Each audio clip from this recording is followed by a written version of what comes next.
Hello, Blue Moon fans! I am so excited to bring you this video because I have big news. Blue Moon Designs is 20 years old this May.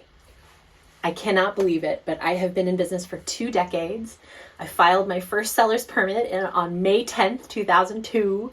So yeah, it's really exciting that I've been at this for so long and that I've, been able to keep the wheels on the bus. Like, oh my gosh. So I wanted to bring you this video to take a little walk back through time to some of the people who've helped me along the way, to give a shout out to my wonderful, mentors and supporters who got me here, and to just talk a little bit about the origins of why I went into business and how pocket belts came to be a thing that I made and all of that. So that's what I'll be talking about today. So back in 2002, I was just finishing up a degree in costume and textile design from UC Davis. And what drew me to that work was I wanted to be a theatrical costumer. That was my first career goal. And I had originally learned to sew. My mom taught me when I was 10, and I really got into sewing in high school because I wanted fantasy costumes that fit me. No joke, I am a girl of size, so you can see I am a lady of, some substance, and I could never find things that fit me well. It was always, everything was too small, it wasn't my size, I always felt bad and ugly and all those self-conscious things, all those scripts that we have in our head. And so I started sewing my own things because I had these ideas and I wanted to see if I could make it work. And some of those costumes were not awesome. I was learning, and you learn how to sew and you fail a lot and then you get better. So it was really nice that I had this opportunity to go to a program like Davis, because it wasn't in the theater department. They actually had their own, the design department was its own standalone thing. So I learned about, fine art, fiber arts. I learned about merchandising and pattern drafting and all these different ways of dyeing fabrics and surface techniques. And I also learned a lot about the history of costuming. And so that sort of took me on a little side path. I thought, okay, well, maybe I don't want to work in theater because it's really competitive. Maybe I want to be a museum curator. And so that was my career goal for a while. I went to, I went on to graduate school to support that and kept going because I was like, nope, there's not enough of those jobs. Let's be a librarian. There's more of those jobs. But, at the time I started my business, I was doing a lot of belly dancing. And I remember my teacher, Suzanne Dante, I was trying to strike up a deal with her. I'm like, I could sew for you and then we could trade for classes because, I'm a college student, I'm short on cash. And so I thought, oh, this will be how I can pay for my dance lessons. And she's like, I don't need more costumes. I have a whole closet full, but you know what? Why don't you start a little business? And then you can ask the students in class, the other students, or other people that you could sew for money. And I was like, oh, yeah, okay, my own business. Huh, okay, yeah, I'll look into that. And at the time, the city of Davis was doing a little entrepreneur business, start your own business program for, I think it was $40 or something. It was a real cheap class. So I was like, okay, I'll learn how to run a business. And that actually was really helpful. At the time, I was like, I don't know if I'm going to use this. We'll just see, we'll see. Because it was always in my head at the time, it was a side gig. And so when I first applied for my seller's permit, it was called Once in a Blue Moon Designs.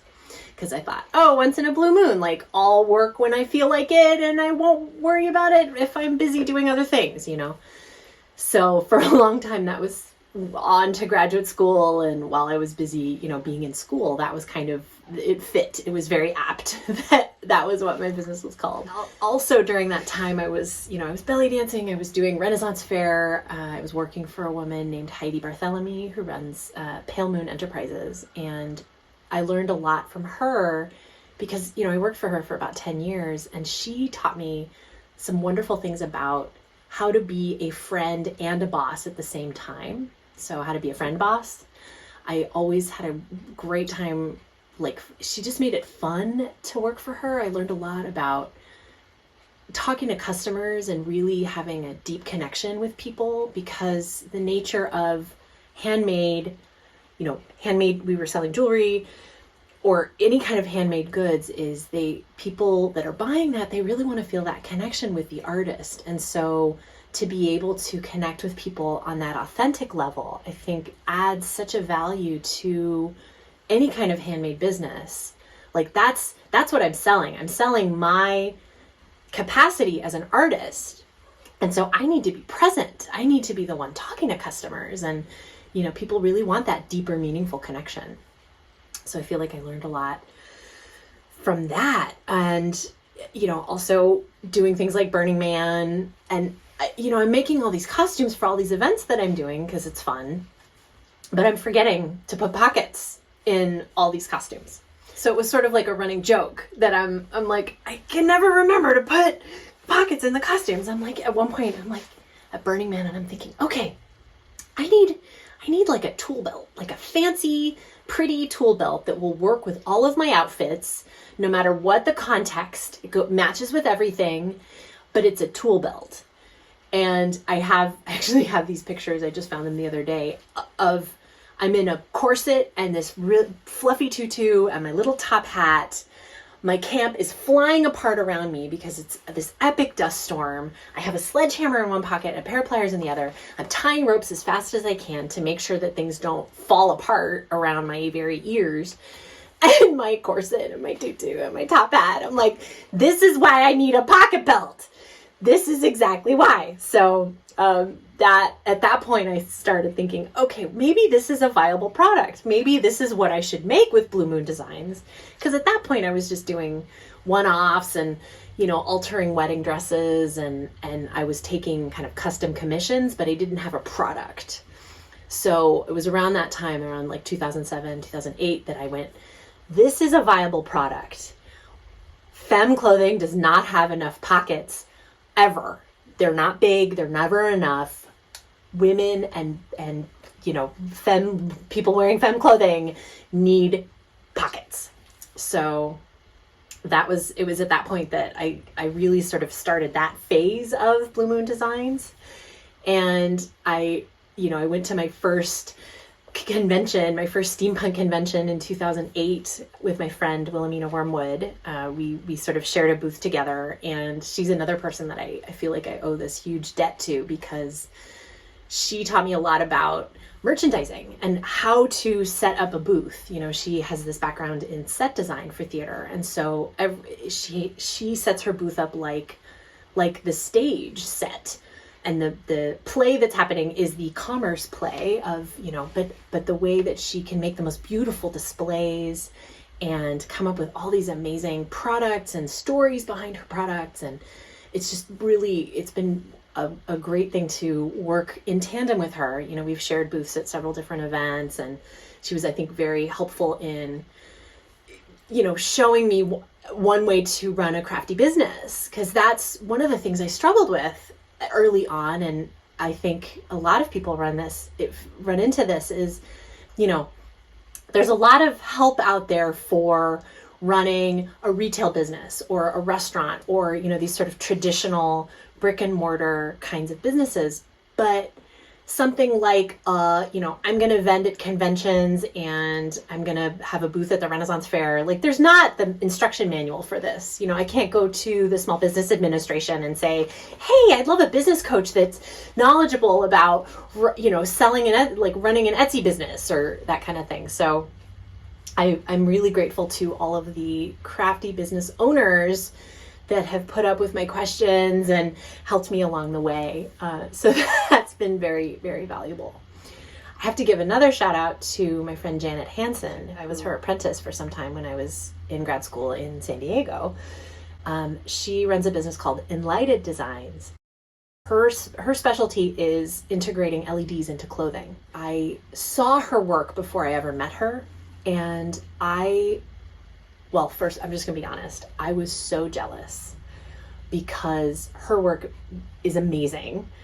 And I was like, I've been wanting to make light up clothing, and she knows how to do it. And I was like really mad because I was like, I had that idea. And it turns out I ran into her because, you know, at the time the Burning Man community in San Diego was tiny. So I remember meeting her at a party, and she was so nice and so generous. And she's like, you know what? I was telling her, oh yeah, I've seen your work. It's really amazing. And I love, you know, I've been dreaming of making light up clothing. I just don't know how to do it. She's like, okay, I need helpers in my studio. Come work for me. Come be my apprentice. I will teach you how to do my process. Help me make all my orders because I can't keep up. And I was like, what? I had been all jealous and thinking like, you know, I needed to be competitive and close-fisted. And here she was offering me a job to work for her. Like, what? So I really, and that just was that's how she is just generous with the knowledge. And, you know, and I even remember kind of calling it out at one point. I'm like, aren't you afraid I'm going to like run off and be competitive with you? And she's like, no, the more people there are out there making light up clothing, the more business I'm going to get, because at that point, you know, wearable electronics were in their infancy. And so the more she was like, this is a calling card for me. This is an advertisement, you know, for you to make light up things, advertises for me, because then they'll find me and use my services. And I just, having that openness and that generosity was mind-boggling to me, because I was thinking in terms of, you know, traditional capitalism that's very competitive. And so you always have to watch out for the competition, and, you know, it's a dog eat dog world. And like, that was the script that I had. But having that collaborative and complementary businesses where we can all hold each other up. I heard this phrase the other week, a rising tide lifts all the boats. I'm like, that's a whole different way of looking at the world and at being in business. And so I really appreciate that I had that kind of at that foundational moment, because I feel like there's space for everyone to play in this wonderful, creative, vibrant space. Let's all come up with our own ideas and work together to bring more beauty into the world. So I'm very grateful to Janet for sort of teaching me that was possible.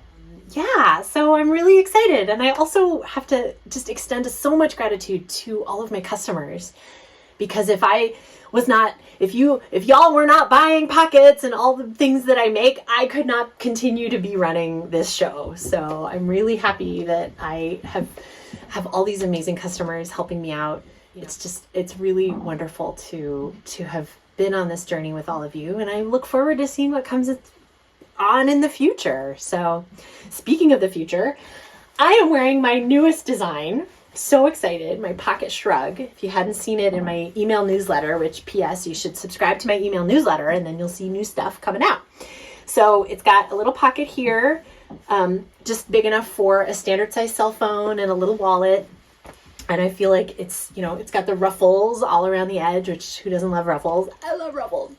So I'm very excited that they're in production, and I've got a bunch in my Etsy store right now. So you'll see a link in a minute to that Etsy store. You can peruse my newest stuff and some of my, the OG designs and the brand new designs. And we're just going to keep coming up with new stuff, and, a little bit of the same and a little bit new. And that's the secret sauce right there. So thank you so much for watching.